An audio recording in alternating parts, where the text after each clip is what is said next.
listening to Dominion Voice by Pastor Larry Ajanoku. Rule number 3, have established credit. So, here's what I suggest you do if you are wanting to establish credit. Go to your bank and get a secured or a prepaid credit card. Even if it's just a $500 balance. Doesn't have to be a lot. But just get a little secured credit card, a prepaid credit card. Pay that diligently and then load it again and do it that way. Make sure it's a bank prepaid card because that'll help out, right, with that. Pay your cell phone or get a cell phone. Most of us today have a cell phone, but that's a great way for us to help establish our credit if we pay the bill on time. Okay? Rule number 4, some types of credit are better than others. You spoke about that. I'm going to give you an example. Okay, so there's 2 types of debt. One debt is called revolving debt, and that's like credit cards, lines of credit. It's a revolving debt is a daily occurring interest, okay, in comparison to a fixed debt. A mortgage would be a fixed debt, a personal loan would be a fixed debt, right? Those types of things. Let me give you an example why one is so dangerous and why one is not. Okay, so here's an example of revolving debt, credit card, line of credit. So say you had an 18% credit card. Would we say that's fair? I heard someone say 12 and 21, and so 18 is somewhere in the midst, okay? You have a $5,000 minimum or balance on your credit card, okay?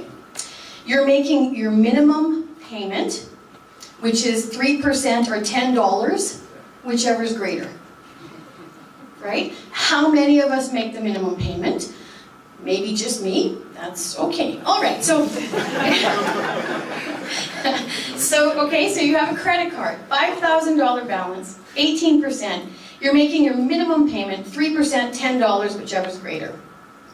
So this month's payment is $150. The monthly payment will decrease to a minimum of $10 as the balance is repaid. So the period of time to pay off my credit card, $5,000 balance, 18%, making my $150 payment, would be 18 years and 10 months. Do you see that on your credit card statement when you get it now? What was that, 4 or 5 years ago? I don't know, they started to put on how long you would have that debt if you only made minimum payments. Scary, right? Because most Canadians make minimum payments.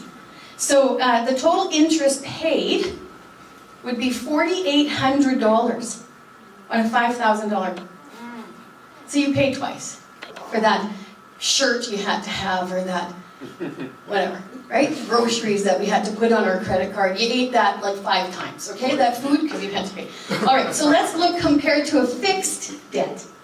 So if I had a $5,000 fixed debt at 18%, fixed loan, making $150 payment, I would be finished paying that debt in 3 years, 11 months. I would pay $1,900 in interest in comparison to $4,800.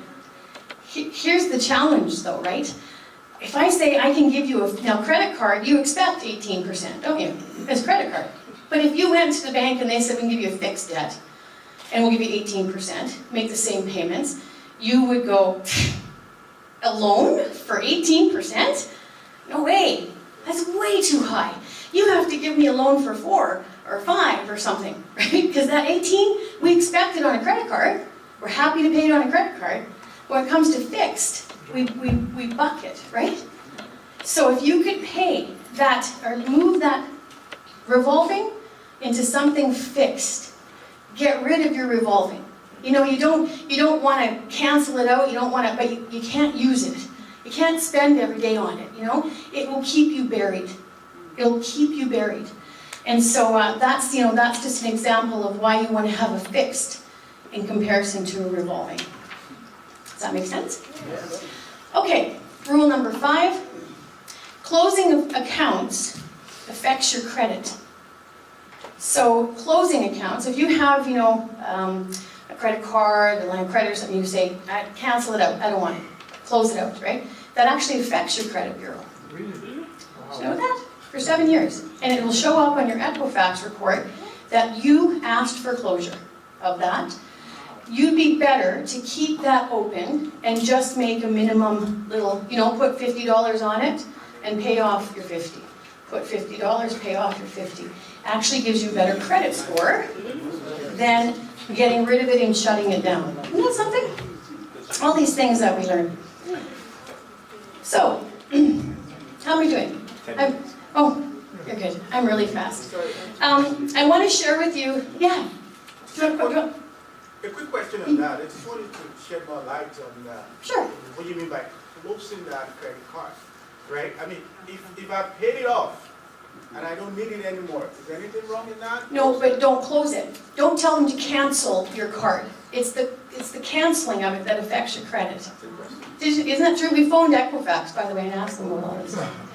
Isn't that interesting?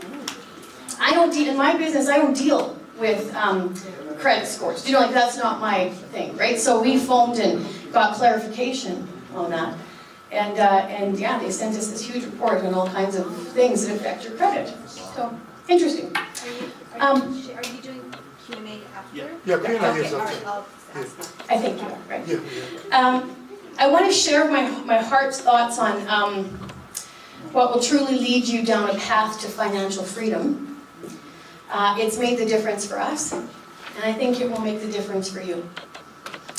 1 Timothy 6:10 says, "For the love of money is the root of all sorts of evil, and some by longing for it have wandered away from the faith and pierced themselves with many griefs." The key there is the love of money. Not to have money, but the love of it. And so my husband and I started on this journey when we became believers to understand what tithing was all about. And so we didn't have a lot of money. And in fact, we were months where we couldn't pay our bills either, when we were starting out in life. And so when it would come time to go to church, and they would pass the offering plate around, or they would talk about tithing, I shrunk back. I thought, oh Lord, I don't have any money. If I give that, I might not have money over here to buy milk, right? So I can't, my heart. Here's what I learned. He does in fact know our heart, and that's really all he cares about. But it's his desire that our heart be for him. And so why he tells us to be cheerful givers isn't because he needs the money. It's because the money rules us. And if we can say, Lord, I trust you. I trust you. Even though I don't have much, I trust a God that is faithful to his word, that he will prosper me in all things. So Father, with my heart for you, I give of my little, knowing I can trust in you. We started to do that joyfully, happily. We would go to church and we would tithe. We would go into different places. We would seed. We wanted to give, sometimes out of lack, but knowing that we can trust in our Father. And if we believe in the Word of God, we have to believe in all of it, not just some. And he says, be a cheerful giver. I encourage you, give. Give out of your lack. Give out of your small might. Give out of your little. Give out of your much. But do it unto God, saying, Lord, I trust you. I trust that you will get me out of debt. I trust that you will make a way where there seems to be no way. I trust that you will open doors for me to walk through. I trust you in all things, especially my money, because I am not a lover of money. I am a lover of you. Thank you for letting me share.